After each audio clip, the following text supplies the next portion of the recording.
Yeah. I'm super, super grateful. And it was that your name came up twice in two people. Like I mean, I'm relatively new to the group, and Right. two people just said, "Oh God, you must speak to Zane." I thought, "Oh, okay, this is the type of thing that effortless being is how it moves, isn't it?" So Right. Yeah, that's awesome. yeah, so thank you, really grateful. Yeah, just I mean, I've been doing this stuff for quite some time, probably about 10 years, which obviously isn't really that long anyway in the grand scheme of eternity. Um, Right. in this lifetime, Right. looking at non-duality probably for the last 10 years, and Mhm. been lucky enough to spend time on retreats with Muji Baba and spent time in the ashram and blah blah blah. So thought I had quite a strong sort of foundation. Mhm. But no, that hasn't proven to be so, because I got really sick about probably about 4.5 years ago now, and it was almost like everything that I thought I'd understood just crumbled in front of me, because it was like such acid grace. It sort of took everything from me, this illness, it was long COVID and blah blah. Right. Um yeah, and it's been a really pretty horrendous journey, and I recognize that the most horrendous part of it is becoming so personal with it. Um, Mhm. because it showed up so personally, because where it was so physical, I just went straight back to the person, straight back. I couldn't seem to get away from the physical aspect of what was actually happening in the body, and what was Right. to me, went back to this me, and just I couldn't meditate for years. I couldn't, I mean, I don't want to go on about how sick the body was, but it was pretty horrendous. Right. And now I'm left with just this fatigue, this ongoing fatigue. And the fatigue can go in different ways. So it can get like pretty bad where I'll be okay, and then the body will spiral, and then it can't do anything, like just have to just be with this. And it's very debilitating fatigue. It's not like anything that you could really imagine if you hadn't really had it. It's like feels like a really sick fatigue. So it takes me straight back again. So for this time now, I've started to come back in touch with where I'm at, and it's more, I feel like I can mm, detach more from the body, uh, Right. rest more as effortless being. When the physical comes again, like in this fatigue, it just takes me straight back, because it's so physical. I can't seem to detach, because it comes with this spiral of negativity, and then I'm given all these hundreds of invitations of, you're never going to get better, like it's been 4.5 years, you're still ill. And energetically, it just like gets me pretty much most of the time. um yeah, so I would love to see what you and how you feel and what's coming for you in that. Yeah, well, so I'm curious, um, did you feel that you were kind of clear on the effortless and personal kind of thing before you got sick? Or do you feel like when you were with Muji and them, do you think that it was some kind of like concept that you were maintaining and then being sick kind of like challenged that? Or does that make sense? Yeah, oh my God, so much so. So when I now looking back, so having now spent probably the last 6 to 8 weeks listening to David's stuff, I listened to about three of his videos, and one of them I watched, I was like, oh my goodness, like what? How have I missed this? How have I missed it? So I'd done all of this stuff, and like you said, I had built a concept around it. And it and just listening recently, I had this like moment of and aha, I'd missed it the whole time. For 10 years, I had missed it. And I had built up a concept. And what happened was when I got sick, it was such acid grace because it took so much with it. Like, there was so much of the person that massively got removed. All of these things that were showing up about not being good enough and this being an achiever and all of this. I literally saw all of it. So yeah, I completely missed it. What? So when you were with Muji and things, do you feel that you were having some like spiritual kinds of experiences, or like what was keeping you there? Like surely you were kind of getting something out of it, or like what? Yeah, yeah. So I went through phases of just like this immense joy and recognizing that I wasn't what I thought I was. I knew that. But yeah, now I can look back at it. One of the things that I completely missed was the idea, not the idea, because it's not an idea, but the understanding that when Nikki is in contemplation and is resting as her effortless self, I I still believed that it was Nikki as the person. So Right, I hadn't come to that space where I recognize that when I am resting there, I am the effortless being. I'd missed that. I still thought I was right. Nikki. So there was still this big search going on because I hadn't made that connection that David speaks so much about, about that being that personal Nikki isn't actually real or true. You were the effortless being, and what you're experiencing with that um consciousness that you're experiencing, that presence is it. And I still thought it was Nikki watching this, and so um Right. yeah, so there's this like immense joy, this oneness with everything. Like my life Yeah. changed really around, like it just brought out such compassion, particularly around animals. That was where it really sort of took me, like working with animals and this sort of stuff. Um, Complete understanding that everything that it's we're all one, that there's no difference between me and my dog or a fly on the wall or the person walking down the street in a different skin color, different religion, race, all of this, like that, all of that fell away. Um, Yeah. Well, that's beautiful. And the reason that I ask is because it sounds like you've had like very deep experiences, and those aren't irrelevant. Those do relate to like what David talks about and to effortless being. It just sounds like before when you were having those, there was still a subtle kind of mental residue of like, it's Nikki that is having these, or there's something that I need to do to get to those kinds of experiences. But really, when you got into those experiences, it probably wasn't something that you kind of forced. It was probably more so something where you were just really relaxed and it kind of came on its own. Does that? yeah, yeah, that absolutely, yeah, that makes so much sense. And I've had sort of experiences of, walking down the beach and like looking up at the sky and seeing that there was no, like the sky was looking at me, but it was me. Right. So this, That's, yeah, that's, no, sorry. That's basic. That's what David calls unity consciousness. That's essentially, that's a deeper level of effortless being. Because I think a really important distinction. Can you hear me okay? I think it's cutting out a yeah, little. I can hear you fine here. Okay. Yeah.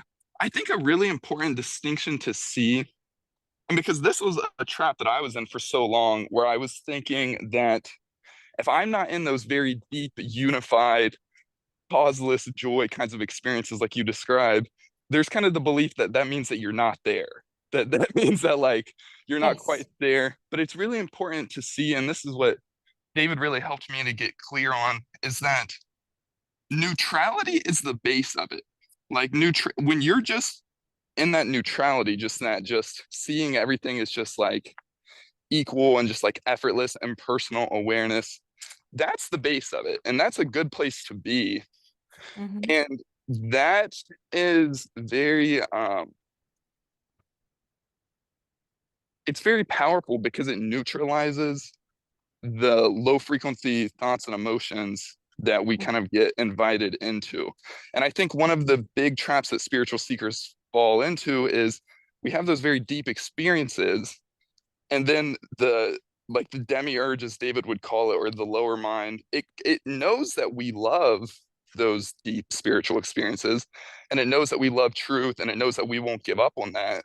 So it kind of tries to set up this like swinging pendulum where it's like Hmm. sometimes we're there, sometimes we're not. Yeah. But then that whole thing, the moment you're subscribing to a belief that you're not there and that you need to go seeking to make your way back, that actually just reinforces not being there. Because Yeah. the moment that you're seeking for like resolution, or the moment that you're seeking for the next piece of information, or you're subscribing to some type of idea that you're missing something, you're just perpetuating the lack of it. Like that's a form of effort, that's a form of like tension, and it's a form of resistance to the present moment because you're basically saying there's something in this present moment which you're missing. But Yeah. you can absolutely make your way back to those like causeless joy experiences and those unified experiences and things. Mhm. The kind of like paradoxical thing is though, the way to get back to those is to not be trying to get back to them. Because if you're trying to get back to them, you're essentially subscribing to the belief that you're not there. So as long as you're subscribing to that, you're reinforcing not being there. But that's why neutrality is so powerful because again, neutrality, it's kind of dry and it's kind of boring. There's not very much there's nothing particularly interesting about the neutrality thing. But Mhm. you're not seeking for anything when you're in neutrality. You're just okay with the present moment as it is. And Is, then you're yeah. also neutrality is the point where your energy stops being drained. If you're below neutrality, the energy is actually getting drained. And then Hmm. the kind of underlying mechanics of what's happening is to whatever degree that you're subscribing to that belief that something is wrong, that energy is kind of getting like stored away by the demiurge or like the lower mind. And then it's Yeah. being used against you in the form of like emotional invitations when something goes wrong. So say like that fatigue comes on Hmm. when there's kind of that big surge of like, oh, something's wrong, like I need to do something to fix this, and it feels like there's that very like visceral like emotional pull. All Hmm. that is that the pull behind that energy, it's just your own energy which you've kind of like handed over through extended periods of accepting the invitations. But then Right. you can also kind of get, you can be happy when those things show up, because to whatever degree that you decline the invitation, and it's not even so much declining it, it's basically just staying neutral, just not getting pulled into the invitation. To whatever Mm. degree that you don't accept that, that's a percentage of your energy which gets reclaimed and it gets like restored onto you. And then that energy automatically goes towards bettering your experience. And then the Mhm. next time that that invitation shows up, it'll be a little bit less because Yeah. it'll have less emotional pull. In a way, it's almost like exposure therapy in a way. Like if you're very afraid of spiders or something, the first time Hmm. you see the spider, you there may be a very visceral reaction. But then if you don't react to that, if you don't react to the invitation, some of that emotional charge, it gets neutralized, it gets like decharged, and then the next time that the invitation comes up it's much less. Does Right. that kind of resonate? Does that make sense? Yeah, I mean, I think sort of backtracking a little bit to what you said around what was it? It's gone from my mind now, but it was something that was about where I was coming from in this. So when I've been coming back to this seeking mode, there's been a desperation of seeking because Right. I felt like if only I could get it, if only I could go back to how I used to be before I was sick and what I used to experience and feel, I would be okay. Like this, the awakening would take me out of this Right, right. shocking emotional state that I keep falling into. So there was a desperation to the point where I just endlessly watch hours and hours and hours of like Muji saying the same thing You, or Auntie Ashanti saying the same thing. and And sorry, go on. no, well, and that's exactly what the mind does, and that's why it's so sneaky and tricky. And what's happening there is that the way the hijacking tends to work, it takes something that you love and know to be true because it knows you're not going to turn away from that. But then it's trying to distort it. It's trying to hijack it and it's trying to turn it into some sort of behavior pattern, which will perpetuate the suffering, which will like perpetuate the seeking. But Yeah. the ironic or like kind of funny thing is the whole way that you can get back to that because you absolutely can get back to those unity experiences and things. But as Mm. long as you're subscribing to the seeking, as long as you're subscribing to the belief that there's something that you're missing, you're just reinforcing your own lack of it. the, Yeah. the, Yeah. the way to make your way back there is just to really, really get comfortable with neutrality because again, neutrality, it's dry, but there's nothing wrong in neutrality. There's no problems in neutrality. And the longer you're with that, none of your energy is getting, none of it's getting drained, and none of it is reinforcing any sense of lack or any sense of there being a problem. And then that Mhm. also goes into being sick because part of being sick and fatigued, in a way, it has to do with like a lack of energy. It has to do with not very much energy being available. But then Mm. when you subscribe to a belief that there's something that you need to do to fix that, it's like double, it's like you're draining your energy double. Oh, yeah. Yeah. Yeah. Yeah. So it's Yeah. like you yeah, does that make sense? Yeah, absolutely. It makes perfect sense. And I think what happened was because the body was so sick, I went straight back to being this, like, took it all very personally.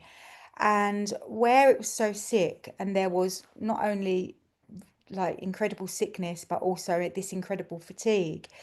I- Hmm. There was like this desperation to get out of it. Like if someone had said to me, "There's the exit door, Nikki," I would have taken it hands down because this has been the most difficult experience that I have ever gone through. It's been horrific with like what it's been like like being in this body that's been so traumatized with, what happened to it. Um, so yeah, it makes complete sense because like you said, this energy knows what I love and I love Yeah. and I want to wake up. But there's always been this like I've never quite believed it. I've never quite believed that it would be me that it would happen to, or I would be the one who would understand fully and come into this seeing. Um, but the more and more this like these last sort of 6 weeks or so, it's like, hang on a minute, you were you did, Yeah. you are, you Well, are, and you lived it, and you were that. and it's so funny. It's so interesting. It's like sometimes when we get in those very depressive states, it almost feels like our perception gets so narrow and it gets so limited. And it's like when we're really in those low states, it feels like all we see is the bad stuff. Like you look back Yeah. on the past and all you focus on is, oh, even then it was fake. Oh, I was a fraud with Muji, or none of this was real. Like it hyper focuses on the bad stuff and it tries to reinforce that lack. But like you said, like you were already there. Like what you describe, you've experienced unity consciousness, like you've experienced very deep spiritual states. It's just Mm, that in that moment there was still like a subtle kind of like there wasn't complete clarity on the underlying mechanics of what was going on. There was still kind of an idea that there was something that you did to get there maybe, or there it was like you said, it was Nikki that was having the experience. But just mm, because that mental residue was there, that doesn't devalidate the experiences you had. Like in those moments, you definitely had very deep, like unified experiences. It's Mm, just it wasn't completely clear the underlining like mechanics of what was going on, and that's completely understandable because no one explains this stuff. Like not like David's the only one I found that really makes that clear, that like neutrality is the base of it, whereas like most of the other teachers, they do very much make it seem like it's like very conceptual, or it's very like you have to be experiencing this particular experience in order to be there or something. But all of yeah, that, it just reinforces the idea that it's inaccessible, or that you're not quite there yet, or that there's something missing, or like mm, yada yada. But yeah. Well, even like even more recently, when I've listened to, since I had this like aha moment when I watched one of David's videos, the following day I watched another Muji video and I was like, oh my God, has he actually been saying this for 10 years? Like, how come I haven't heard what he's saying? And now all of a sudden, this one video was just, I couldn't believe it. I mean, he probably, I'm sure he has been saying it, but I hadn't, there wasn't that opening. So yeah, there's definitely been this opening. But can I ask you about this neutrality? So, what's been happening recently is there's been, because of the, the sickness and stuff, my mood has been affected very much. So I don't know whether that's because during this sickness, the feel good chemicals in the body got completely shot to pieces. So where my levels of, say,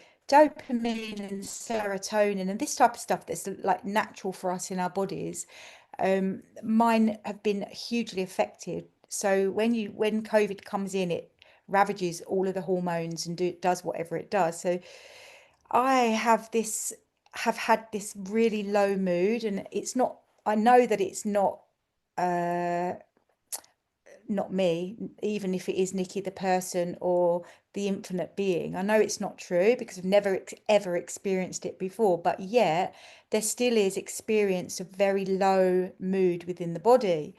So over the last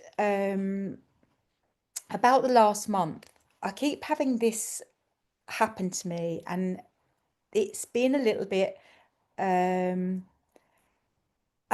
unsettling, bit scary, but I think what you're saying is I've been experiencing neutrality. So I wake up in the morning and I'm just laying there, and I don't particularly want to move from the position that I'm in. There's this really, I wouldn't call it so, I would call it quite peaceful, but it's not like a bliss peaceful state. It's very nothing. There's yeah, nothing. There is nothing. And but there isn't any fear, there isn't any wanting to search, there isn't any wanting to do anything. There's just this like what you said, this just neutrality. yeah. It feels it doesn't feel dead, but it doesn't feel like I thought, oh, I It need doesn't. much more excitement in my life than this is giving me. So I've been a bit scared of it in a way. Right. Yeah. Yeah. Well, and probably also in a way, the demiurge really doesn't want you to get familiar with neutrality. So it's gonna try to like Right, steer you okay. away from it, maybe. And it like and yeah, and because like you said, it's not as exciting as like the unity experiences. It's not as exciting as like feeling like you're the sun or feeling like you're the sky or something.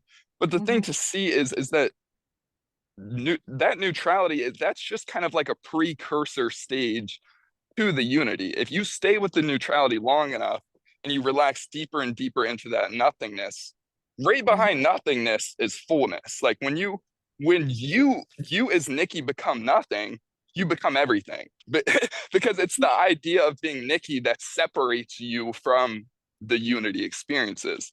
Like unity consciousness, it's actually always there. You're always everything. You are everything. It's just that it gets covered up with various like belief systems on top of it. And the thing about unity is it's a very kind of subtle experience.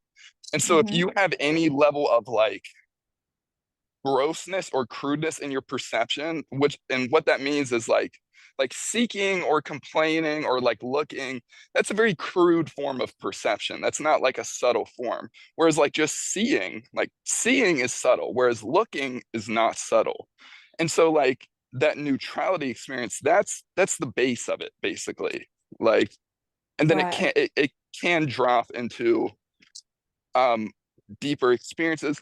And it's also key to the, which it sounds like you already kind of have recognized, but it's not neutrality in terms of an emotion. It's not it's neutrality in sense of it's not state of mind either. It's neutrality in the sense of the absence of mind, in the sense of that which is prior to mind.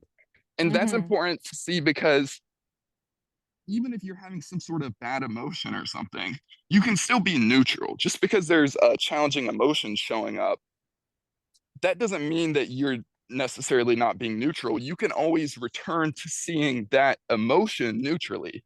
You can just view the emotion also as just an effortless, impersonal object of awareness. And then when you can look at it truly, truly neutrally, not from a place of pushing or pulling or seeking or like secretly trying to get rid of it, just really, truly being neutral to it, that is how you start to neutralize it and you start to reclaim the energy which was fueling that contraction in the first place. And then over time, it starts to kind of unfold and resolve and open up. And then you start to get resolution in the area where you kind of kept having problems. Right. Okay. So, as an example, and if I use now in this moment as a maybe something for you to help me with. So right now, the body has got like fatigue. So there's a hell of a lot of fatigue in my eyes, and the fatigue that comes has a story attached to it. And the story attached to it is, oh my God, oh no, you've still got chronic fatigue. You've got chronic Yes. fatigue and long COVID, and you've had it for 4.5 years, and here it's still here. So that doesn't, my mind doesn't even have to say that anymore. It is like an unsaid sense. Yes. Do you understand? Do you get what I mean with that? Like it's Yeah. not like my You mind's don't, not shooting those thoughts, but that is it, exactly what I feel. it's And almost like it's been so reinforced that it's kind of laid down into just like a subconscious programming that's running in the background kind of yes, thing. Yeah. yeah, exactly that. So in that moment, in this moment where this fatigue is there and I'm being offered this invitation for fatigue, it's very real. It's a real thing. So how do I deal with that with this to and I suppose as I'm asking this, I'm asking it because I want to get out of it. So there is an effort coming. Want it to stop. Yes. I want to recover. I want to go back to Nikki that was the one, the energy that means you can live life. I don't want to still be having to be, whatever the time is now and having to lay down because there's no energy available left in the body. And um so I can see it's coming from a fear, but I've got stuck. And I think what you've just said is so true. Like somehow I've grained this in. Yeah. Yeah. Well, and so do you feel that you can see that distinction where there is the option to kind of plug into that and to like fight and struggle or to like basically like buy into the idea of something being wrong versus the other option where you can kind of just be neutral to the discomfort. That- Are you able to make that distinction? Yeah, I can definitely make the distinction. And I've got over these years, I've got much better at it. So I can go through like months of being very neutral, like the body signals it's fatigued, then I just need to lay down. And then I'll do that without a story and just be neutral around it. But then there'll be other times, which seems to be this last sort of week or so, that the fatigue is there and there's anger there, there's annoyance, there's like, why do I have to still keep going through this? Like, the pattern. So, yes, sometimes I can, sometimes I can't. Right. So, sorry, I'm just trying to think about how I want to word this. So, if you like right now, when you look at the pain, do you feel that there's a sense that you're kind of trying to do something with it? Or is it more like it's just there? Yeah, yeah. So it's just there, but it is colored in fear. So it is just there. There's no denying that that's there. It's in my face and my eyes and my body. But then if I look deeper, there is a fear, and that fear is this, what you said, the subconscious that has been like ingrained. It means we've still got it, the evidence is still there. It's been this amount of time. Like that is just like this pattern that's just in there. Right. Does that And then answer? it's yeah, that makes sense. And then it's also like it's again, it's kind of using your strengths or like what you know to be true against you because it knows that you want to be healthy and it knows that you have had great experiences with this and you have experienced the kind of like healing transformative potential of like the deeper spiritual experiences. So you, like you said, like you there is a sense that like there's a way to fix this, but then it keeps setting up this like pendulum and it keeps setting up this like this idea that there's something to do or that there like it's going to just like that there like you're gonna find like the perfect combination of videos or something to where you'll just pop into Unity and then it will all like kind of be resolved. Like Yeah, you got it. Yeah. yeah, but it's more like the thing is because also you have laid down such a groove with this. It's more like an unwinding, like a gradual unwinding that happens. And the kind of key thing to see is that like when you're in neutrality, there's no problem. There's only a problem if you're allowing yourself to dip below neutrality. And that doesn't mean in the sense that when you're in neutrality, there's no fatigue, because there could be fatigue, right? But the Yeah. idea of fatigue being a problem, that's always an idea. Like problems only exist as thoughts. There's no such thing as a problem without an idea. Even a bad emotion, if you take away the story of the emotion, there's nothing really to it. It's not there. Like there's no the emotion has no real power or pull or meaning without some sort of belief system around it. And that's where all your power is because you always have the ability to withdraw all of that. You don't have to subscribe to any beliefs of anything being wrong, and you can just stay with that neutrality. And Mm, over time, as you neutralize these patterns and you get more and more proficient and not getting pulled into the seeking, not getting pulled into like any sense of like anything being wrong with things as they are. And mm. it's totally fine if anger shows up or if like grief shows up or if fatigue shows up. That's fine. You don't want to make a problem out of your present moment really ever because the moment you're doing that, you're really just reinforcing the problem and draining your energy. Yeah, yeah, yeah. Oh gosh, yeah, I feel that. Yeah. So it's and another thing that David talks about that really helped me is he specifies that in general there's two kind of phases that we go through in life. He says that there's like an outer breath phase, and that's more when we're kind of getting like worldly success and like we're getting like usually things are like happening how the person wants them. Like we're getting more abundance or more health or more better Mm. relationships, that kind of thing. But then there's also an inner breath phase. And the inner breath phase is more of a spiritual opportunity. It's not so much worldly based, it's more about um returning to like your kind of like spiritual mode, like turning within, and it has to do with things on the outside getting stripped away, and it has to do with us being challenged. And oftentimes it is whichever kind of weak points we have. So say if like health was a weak point of yours, or like for me one way that played out was like a long-term relationship that I had. Like I was like kind of very attached to that and I had built up a lot of identity around that. And then so at some point I had to experience that kind of being stripped away. But the Yeah. but the opportunity there is that it reveals to you those quiet little mental patterns that you've been harboring and kind of letting run in the background. And then there's the opportunity to neutralize those. And then when you do neutralize those, you can actually reclaim huge amounts of your energy and you become much more free. And the big opportunity is in seeing that when you can neutralize these beliefs about there being something wrong with the fatigue, or that there being something wrong with you, or that you need to like do something to fix it, when you can neutralize those and become really okay with being sick, Mm. you become much more powerful in a much deeper way, because you're kind of like overcoming those weak points. And then probably over time, what will happen is you start to neutralize that.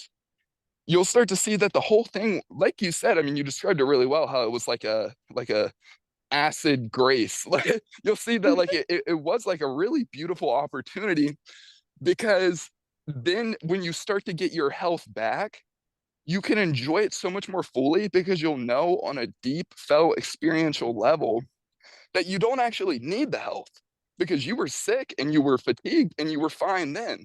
And when you can be really, really okay with being sick, with being like what the body calls fatigued, with being tired, Mm. that's a very powerful stance, because you realize that you don't actually need that stuff. The idea of needing the body to be in perfect condition, or this and that, that's always all of that is a belief. Any type of that is always a belief. Does that?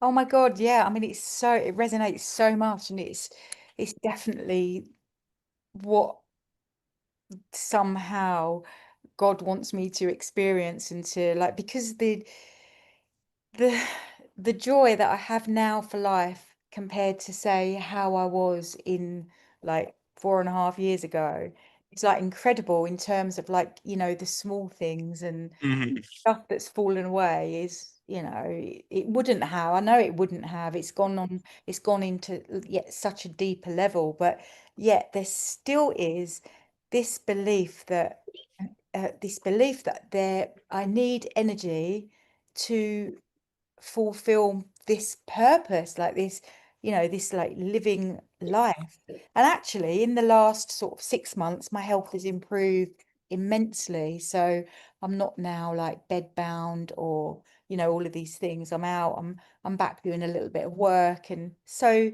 the life is, it is. In fact, if put a couple of weeks ago, I felt like, oh my goodness, I'm 95% recovered, like I'm out of this completely, but yet the body'd gone into another dip for whatever reason. So Right. yeah, I can But see that the beauty in all of it, but yet just give me extra energy so I can be in this world, well, like in the world, but well, not of it. and well, well, the thing is, you're always in the world, but not of it. That just gets covered up by the belief in being in the world, because Yeah. the whole thing is like Nikki, or like the low emotions, or like the belief in something being wrong. That's all an effort that has to be maintained. Whereas like neutrality, that's what's powerful about neutrality. It's not actually something that needs to be maintained. Neutrality is what remains when you give up the need of the sense of needing to maintain something. And it's really beautiful what you said, because it's so obvious how your strengths and your deepest kind of truths, they're just being used against you. Because it's like a beautiful strength that you are so devoted to your life purpose, and that you care a lot about that, and that somehow it relates to this truth thing. But then that's getting hijacked by the mind, because it knows you won't give up on that, so it's getting hijacked as a way to actually keep you sick. But then the key thing to see is that your true purpose isn't to have a ton of energy all the time. It's you may be able to get to a point where you have a ton of energy, but your true purpose is to be able to neutralize these beliefs, to be able to neutralize this sense of lack. And that's why you're being offered this experience, because that's your deepest, truest purpose, is to be able to go through this challenge without allowing it to compromise your energy, and without getting pulled into reinforcing it. And then you can actually come out the other side feeling much better. But then the funny thing is, by the time you get there, in a way, you don't even care about whether you're fatigued or not, because you've gotten to a point to where the fatigue doesn't bother you. But as long Right. as long as you're resisting the fatigue and believing that there's something wrong with being fatigued, you're probably going to keep having flare-ups with the fatigue. Yeah, yeah, yeah. Yeah, Yeah. absolutely. And I loved what you said there. I sort of feel like, oh, say it again. I did. It was just perfect. It's just perfect. It's like learning how to be neutral again. So in this, like when I was describing to you how this neutrality is landing in me, and there's like this fear around it because it feels weird. Yeah. Um, it's learning how to embrace and be with that, Yeah, feel and even that, it's in a way, it is something that you get better at, but it's not even something that you learn to do. Because if you're learning something, that's actually an act of effort. yeah, right, Like, okay. but Thank you it's for that yeah, out. it's yeah, but sorry, I kind of cut you off there. No, no, no. I just wanted to say thanks for pointing that out because I just love that when it's like, oh, it's, so And one of the things that is sorry, you carry on. no, all I was gonna say, and the thing is too, as you start to get clear on this neutrality thing, the mind it may switch, and then it's gonna be like, oh no, she's starting to get it. So now we need to focus on neutrality. So here's what we'll do: we'll try to set it up where neutrality, we're gonna try to make her think that neutrality is like the perfect type of neutrality, to where if she's not in this nothingness, how she is right when she wakes up, if she's not in that, then that means that she's not there and there's something she needs to do to get back there. Ah, but okay, you, great, right, you, okay. but you can but the thing is neutrality is the easiest thing ever. It's what's always there. It's just the simplicity. It basically just means not fighting with the present moment, just allowing the present moment to be as it is, and then Mm, that's it. And when you're doing that, there's no problem. You're not reinforcing any sense of lack. And again, there may be the fatigue or anything, but it's up to you whether you make the fatigue a problem. yeah, I mean, and that is exactly it. So that is exactly what I've been doing this week. I've made it into a major problem. It's literally like I've made it into disaster zone. Like I might as well just not be here anymore. If I haven't got enough energy to get through the day, then well, might as well just, and these are the invitations that I've been offered this week with it. Um, Right. so because and I remember listening to something David said a while back about this not comparing. Like as soon as you go into comparison, you're in it, But you know. And this week, because oh, I've been comparing to everybody. Everyone's out having a wonderful time, and there's poor Nikki who hasn't got the energy to do any of it, and not only yep. has she not had got the energy to do it, she hasn't had the energy for 4.5 years, and she's going to stay like it for at And least 15 years. and when she was with Muji, she wasn't getting it. That was all a fraud. Yeah, yeah, you know the one. Yeah, but it's like, yeah, I mean, you've obviously had very deep experiences. Like you're familiar with Unity. The only difference is just then you weren't particularly clear on like what got you there. No, But I what wasn't. Yeah, but what gets you there? You actually can control it. You can control it. But the ironic thing is, the way you control it is through giving up control. Like, Yeah, but yeah. that ability to give that up, that comes from the fact that ultimately you are like the sovereign being. You ultimately, in the deepest sense, you are in control of your experience. But Mhm, you the mind tries to, it constantly it does it. And with the comparing, that's like the moment you're comparing, you're basically subscribing to an idea that there's something that you're missing that someone else has, and so you need to do something to get there. But the moment you're doing that, that just perpetuates the lack of it. You mhm, can, and you can absolutely get those things. You can get back to unity. You can have deep profound experiences. You can experience miracles in your life. You can experience like all the most like lovely divine things. But it has mhm. to, it has to do with mastering your energy, and the way that you master your energy is basically through giving up the need to master your energy. Yeah, yeah, yeah. But yeah, because the moment you're trying to change something about the present moment, If it's coming from a place of lack or from a place of missing something, you're just perpetuating that and you're just draining your energy. Yeah, yeah, which is what I've been doing.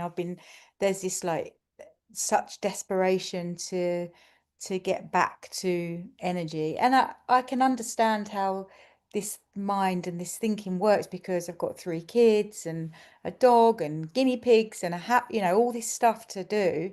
It all takes energy. Um, but yeah, I hear you. I hear you loud and clear. And I suppose really my truth is effortless being. And I know that it has been. And the truth is to abide as that, and that I am giving my power, I am giving my attention to this like perpetual fatigue thing. Um, and And it's it's using your strengths against you. And it's probably also even it even tries to further trap you because it probably tries to say things like, oh, like you're gonna have to give up your life purpose in order to do this because your life purpose is an idea or something. But you don't have to give up your life purpose or like your love for this stuff. It's good that you have that. Like that's amazing. And that's also maybe in a way why this the pull is so strong because your love for truth and your love for your deepest life purpose is so strong. But then that's Mm, gotten hijacked and it's gotten distorted and it's being used against you. But you can reclaim that. And then also like going along with your kids, like none of this is about like you don't have to like give up on any of like your love for like the kids or the guinea pigs or anything. This actually just further enriches that.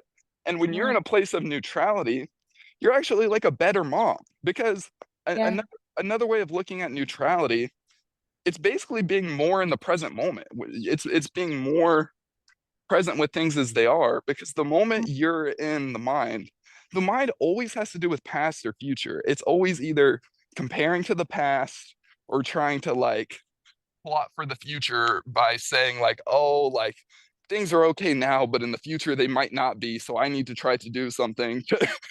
yeah, yeah, But yeah, all that does is kind of muddy up the waters of the present moment as it is now. And then it just sets up a problem for the future. But the more that you're in neutrality, you're both neutralizing these patterns, you're reclaiming your energy, and you're more present for life in front of you. You can yeah, still engage with all of your life from a place of neutrality. And it's always good if you have opportunities to feel better than neutral. That's good. Like the good frequencies are great. It's not that you have to stay in this like dry, boring place forever. It's just making neutrality your baseline. Like you can mm. get to a point to where you never dip below neutrality because you really see that there's no reason to. It doesn't actually do anything. like, No, like, no, what it does, it causes suffering, that's for sure like for me. exactly. But yeah, but Yeah, it doesn't solve anything. It just perpetuates the problems. no. But then the mind tries to use it against you because it knows that you care about doing the right thing. So it tries to say, like, oh, well, if you stay in neutrality, that won't work. You need to keep thinking about the problem so that you don't have them. Yeah, yeah. It's funny because when you mention about the kids, like I have got the best relationship with my kids because my kids, like during their, so my eldest is 26 and my That's youngest is, how old I am. oh, how fun is that? Oh my God, I'm old enough to be your mom. That's scary. But That's awesome. we have the most incredible relationship because part of the journey of awakening has been while they were in those like younger years. And so I had this when I went through my first awakening, probably however like 10 years ago, whatever, a bit longer than that, I had this like just rise in me that I had to impart all of this knowledge to my kids and that I knew that I had the power to make the relationship between me and my kids be whatever it is I wanted it to be. And I chose that it would be like the best. And Yeah. I had the most beautiful relationship with my kids. Like they're just amazing. Like my daughter, she's 24 and she's asked me last week, what was that guy you were watching, Mum? David, what was his name? I'm going to watch some of his videos. And so it's just like it's just profound how even through all of this, even through the suffering of illness and even through having the invitations offered to me, because they are offered for sure around like, your kids and how you think things should be and da da da da da. I'm so like clear in that area that I will not accept any invitation that drops me below anything other than Neutral. neutrality or higher. So it's bizarre how in that area there's such Well, clarity and strength. yeah, well, that's beautiful, and you could say in a way that's kind of an area of your life that you've mastered. Like, there's no point in even the demiurge even trying to challenge that because it's not going to work.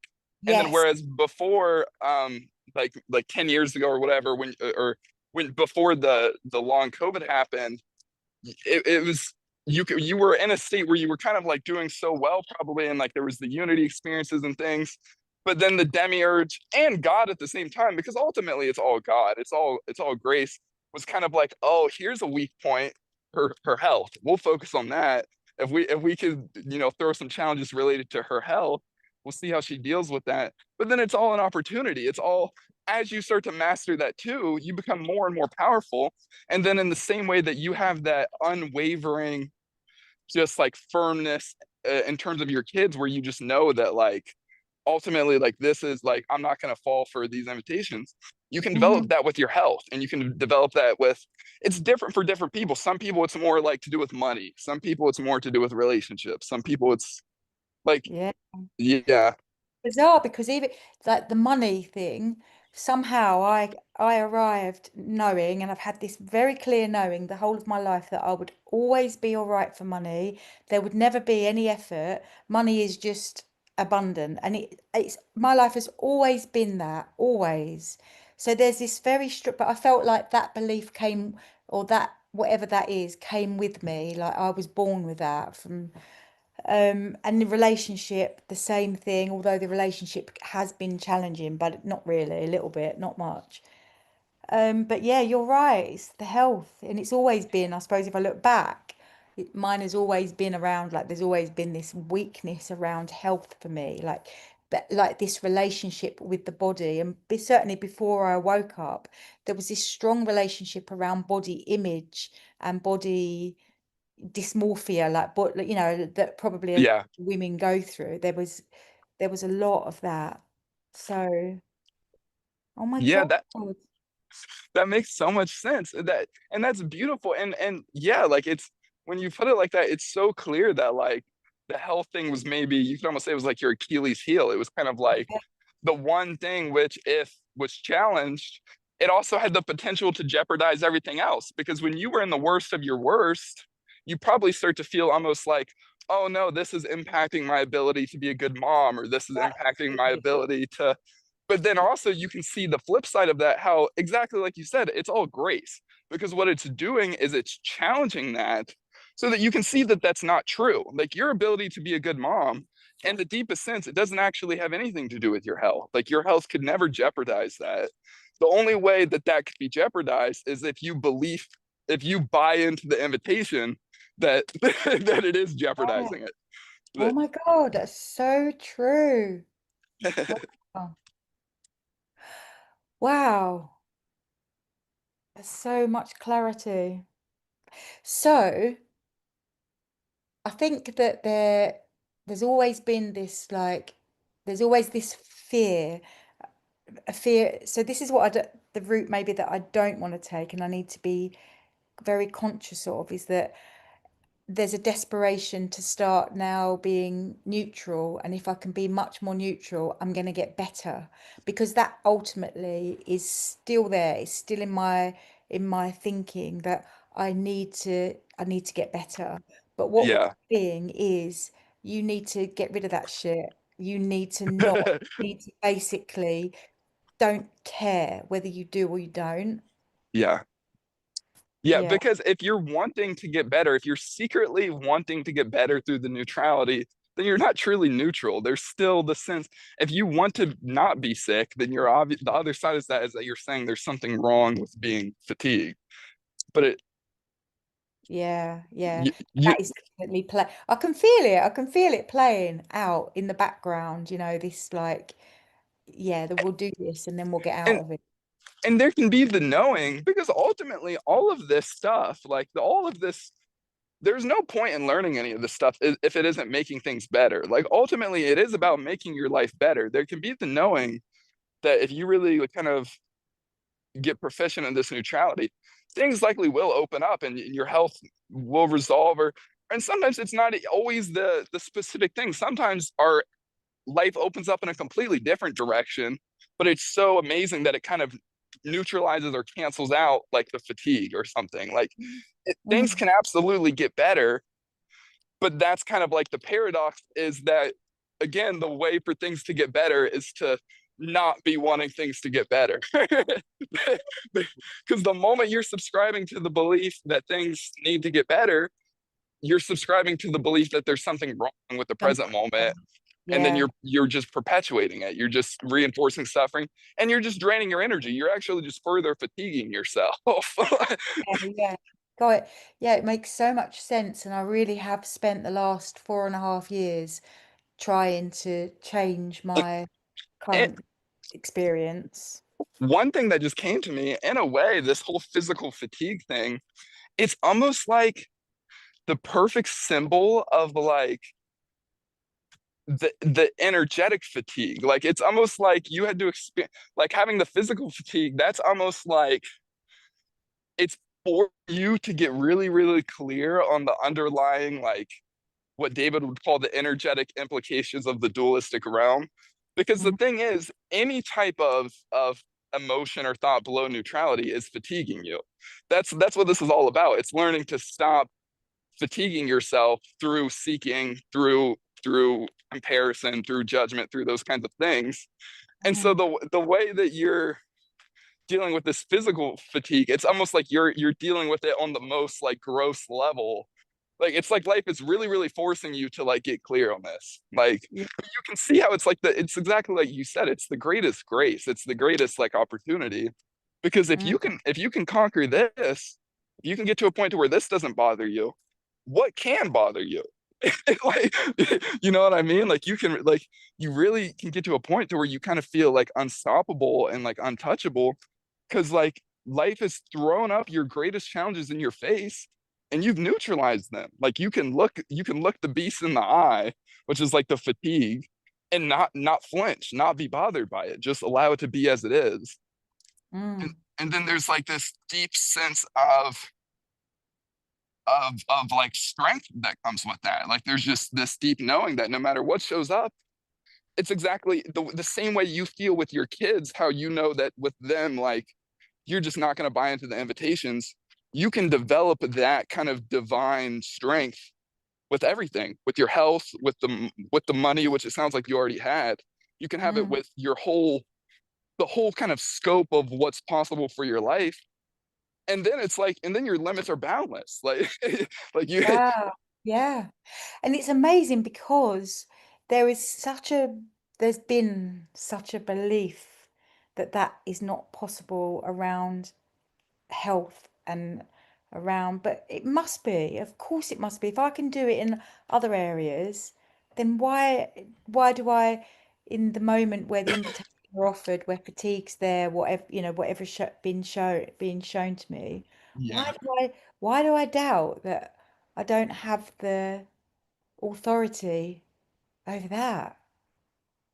Yeah, well, and it's just a belief that you subscribe to. And the only reason that it seems to have that visceral pull, why it seems like it's very much like it just pulls you in, that's only because that all that is your own energy that you have kind of given it in the past, and then it's being redirected at you. But each time that that gets redirected at you, the less and less you get pulled into it, you slowly and steadily start reclaiming this energy. And Yeah, then it won't have that pull. It gets to a point to where you don't even really get bad emotions about it. It gets to a point to where it's more just kind of like ideas. then even the ideas, like they kind of just crumble. They just lose their basis because they they lose the fuel that they had, which was your energy. It got neutralized. Mm, mm. Ooh, amazing. So one of the are you still all right to talk for a little while? Because I don't want to like take all your time. No, we got all the time in the world. However, Oh, yeah. thank you, Zane. So one of the other things, like exploring all of these, they're all different sorts of long COVID groups that you can go on to, not necessarily groups, but like healing modalities, different healing modalities. And one of the ones that I've been exploring more recently is about the symptoms within the body, like the fatigue or whatever this, whatever symptoms are showing up, are to do with suppressed emotions, and that all these symptoms are emotions that were never allowed to complete. So you Y- either suppressed things or So, you pushed them down. You didn't let the cycle of completion happen within the body. So now I'm dealing with like 50 years of suppressed things that I didn't so allow. Sorry, go on. no, so what is so there is don't buy into it the way that you're reading it, because if you buy into it like that, you're just gonna keep it's just gonna go on and on forever.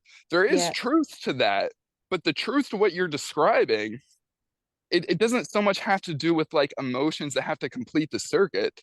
It's just exactly what we were saying, like that whole thing to do with how emotions are related to being sick.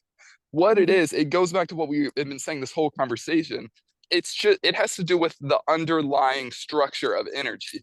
Like really what it is when you subscribe to the belief of there being something wrong with being sick, and then that causes some type of emotional distress. That Mhm. emotional distress is what they're kind is it, when those people talk about that, and they because people do experience physical healings when they resolve emotions and things, but it's Mhm. not something that you go and look for or something that will automatically happen as you neutralize these patterns and you neutralize this seeking, because that's what that whole thing has to do with. It has to do with what we were saying. Like if you're perpetuating some form of mental or emotional contraction, that makes the sickness worse. And then if you do it long enough, say like for me, like if I'm not sick, if I suddenly start subscribing to a bunch of beliefs about something being wrong and I get myself all emotionally worked up, that could make me sick. Like your emotions can make you sick. And Yeah. that's what that those people are feeling into. But then most of them are they're not completely clear on fully what's happening. And then so again, the demiurge or their mind is basically it knows that they're feeling into some level of truth there, which is that the thoughts and emotions are tied to your physical health. But then it's Mm. trying to hijack it, it's trying to distort that truth and to turn it into something again, which is gonna reinforce the suffering. Yeah, yeah. So it then turns it into, oh, these are all old suppressed emotions, suppressed trauma, suppressed stuff. Because I Yeah, do find it difficult to buy into, because I'm like, before I got sick, I don't think I had all of this. I haven't had a traumatic exactly. The the childhood.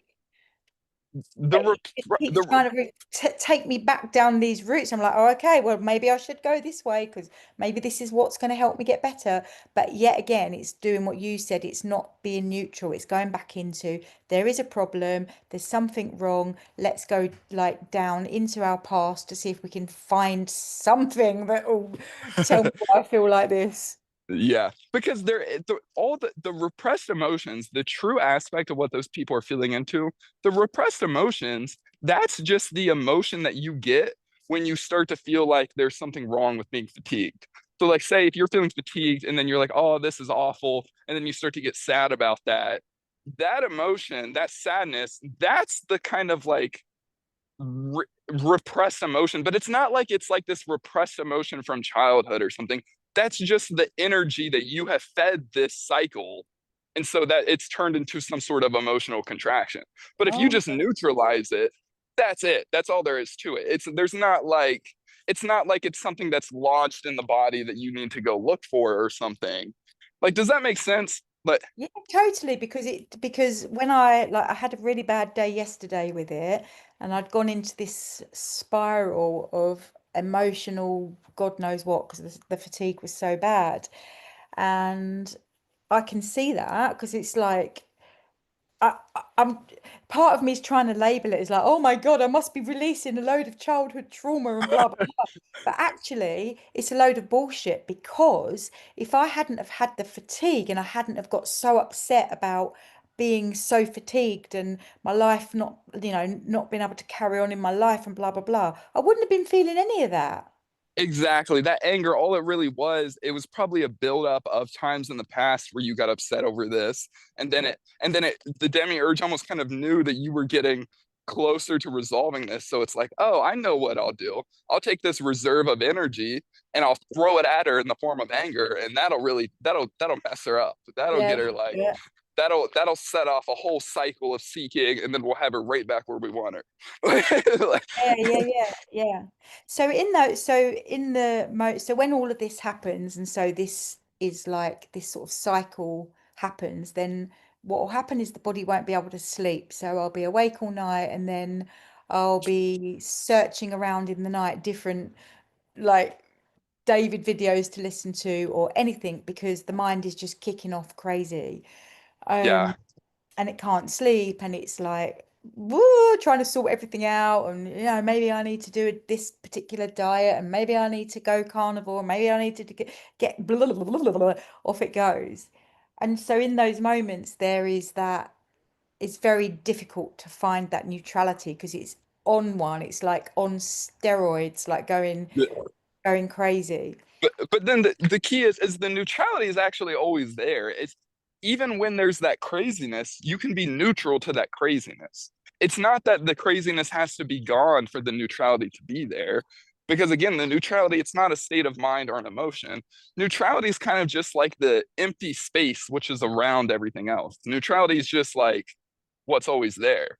So the mind, it's going to try to tell you, like, oh, like, when you're in this craziness, you have to make your way back to neutrality. But you never make your way back to neutrality because you never leave neutrality. You Yeah. you you you just buy into the belief that you're not there, which perpetuates the low frequency thoughts and emotions.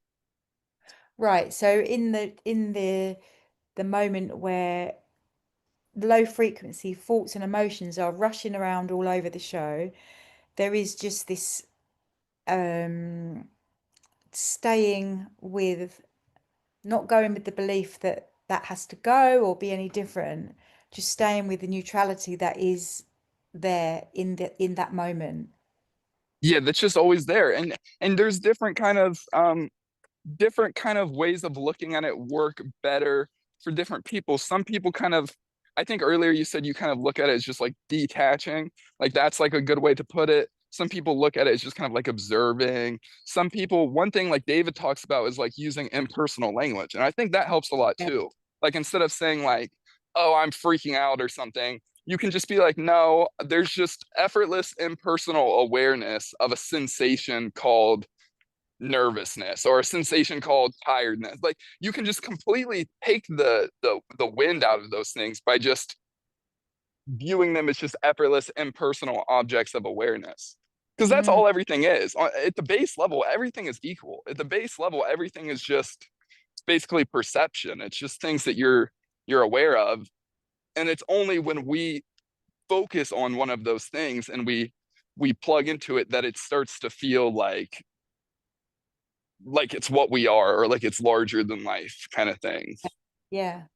So in those moments then, when I can see that and I can see that there's effortless awareness of the mind going crazy, or there's effortless awareness of the the nervous system like freaking out. And when that the nervous system does that, it like I can feel it in the body. It's very visceral, and I can Yeah. understand it because with the what happened to this body, the nervous system was damaged. So there is a lot of this like horrible energy that goes sort of seems to flood through it. So if I then decided to, so I can recognize and see all of the thoughts as this impersonal awareness, but yet I'm going to choose to go beyond neutral, but go and step into the joy. If I then started to create joyful thoughts, am I feeding back into this energy system? Or, like, what are your thoughts on that, Zane?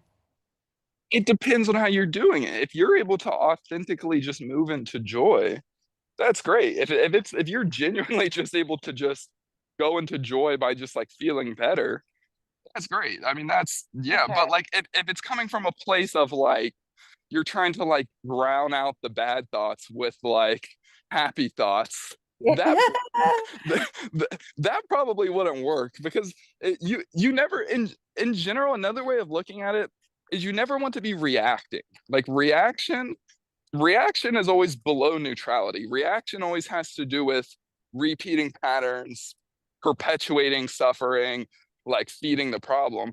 Whereas like Yeah. creating is the opposite of reacting. Like creating doesn't come from a reaction. It's just kind of like doing things as like a natural, inspired flow of life. And so it's Mhm. perfectly fine to like in those moments, if you just want to like watch a David video or like you just want to like make some art or like do something which makes you feel better, that's totally fine. It's all well and good to do stuff like that. It's just, again, you want to make the distinction between am I doing this just because I like it and it's just like, it's just what I want to do? Or am I doing this from a place of reaction where I'm Yeah, and trying to feeling. avoid something? Because if you're doing it from a place of trying to like drown something out or trying to like force away something or like trying to fight with the problem, then that will perpetuate it.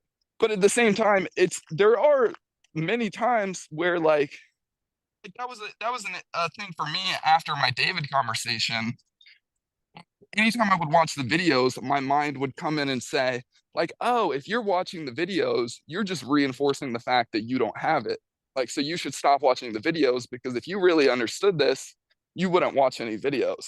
But what I clocked really, really clearly and saw was that when I was watching the videos, I wasn't actually doing it from a place of lack or from a reaction or from like an effort to like to like change anything. I was just doing it because I just loved the videos. It was just like it was coming from inspiration for me. And inspiration is good. Inspiration is almost like the yellow brick road that kind of leads you to more and more like abundance and success and like inspiration.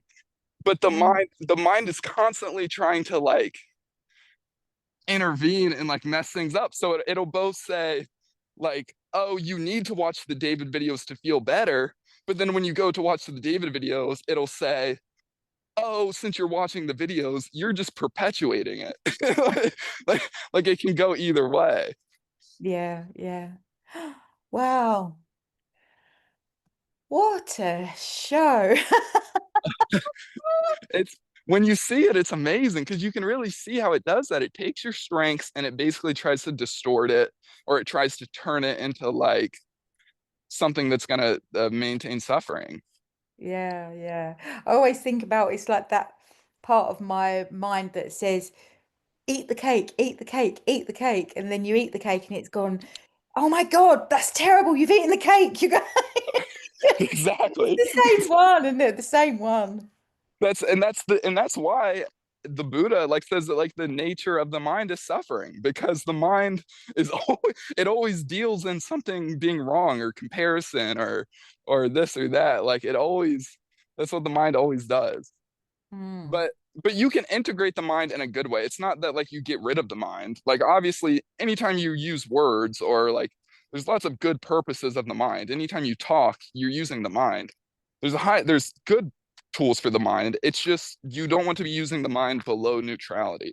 That's when Yeah, it's suffering. That's when it's coming from the demiurge. And that's the distinction David makes between like the higher loving intelligence versus the demiurge which lacks the aspect of love. When it's yeah. below neutrality, it's lacking the aspect of love. Mm. Wow. And it's draining your energy because and because of the fact that it doesn't have love, it has to continuously siphon out energy to keep going. And Yeah. that's how the invitations work. That's why with certain invitations, they seem so visceral and they seem so much more kind of like stronger than other invitations. Those Mm. visceral invitations, those are just the ones that they've built up like a stockpile of your energy that you keep reacting to. But then every Yeah. time they show up, it's just an opportunity. It's like you can almost be excited when they show up because you just neutralize it. You just don't get bothered by it. And then those patterns start to get undone. They start to unwind and they start to open up. And Yeah. then that's also when you start to have like magical little moments. Like even like this conversation in a way was like that. Like just a series of like synchronicities and like how things kind of just like effortlessly fell into place. In Oh a my God. way, Yeah. in in a way, Absolutely. in a Absolutely. way, that was probably related to some of, since you found David, some of your energy has been getting freed up and you've been neutralizing some of these patterns. So this Mm. opportunity is almost a perfect example of like an area of your life where like things started to open up a little bit and like it's Oh, like go infinite again. being guiding you towards more expansion and guiding you towards more clarity and like more power. Yeah. Yeah. I think that there is definitely some not work to be done, but there is also some work to be done, if you know what I mean. Like there is Yeah, some there's challenging now, neutralizing to be done, effortless work. neutralizing, some effortless neutralizing to be done, because Yeah, like in this moment now, there is like a high level fatigue, and to be all right with it is taking some form of like, because something doesn't want to be all right with it. I can feel it. I can feel there's something that does not want to be all right with it, even though we're here and we're talking and it doesn't. And then I think, yeah, you know why? Because it's that energy coming again. Even yeah, while we're here sharing in this way, it's still coming at me to try and yeah, get me to go. yeah. Not, I'm not going tonight, that's for sure. Yeah, and I mean, again, it's just the only reason it has that is it's just using your energy against you, but you can reclaim it. And the reclaiming happens effortlessly. It's not like something that you have to dig up or like you don't have to squeeze it out or something.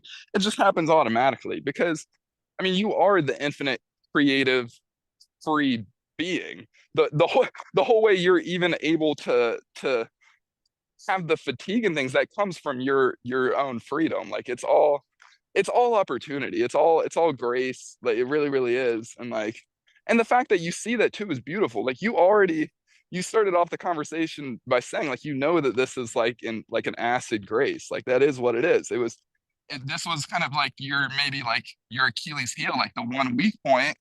And so life was like, all right, like we're gonna test this and we're gonna challenge this, but it's all for the greatest good. It's all, and because when you overcome this, it's like you may start to feel like there's nothing that you can't overcome. Like there's nothing that can stop you.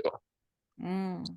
Yeah, I think I have a strong knowing that if you can, for sure, if I can get through the last 4.5 years, then it's been very, very, very extreme in terms of what's happened in the body. If I can do that, I literally can do anything. Like I have absolutely no question. I can absolutely do Yeah, anything. So yeah. with it, And go on. and you come out the other side with this clarity too. Like you not only overcome the challenge, but you learn the underlying kind of like structure and mechanics of suffering itself. And so like that's really, really powerful.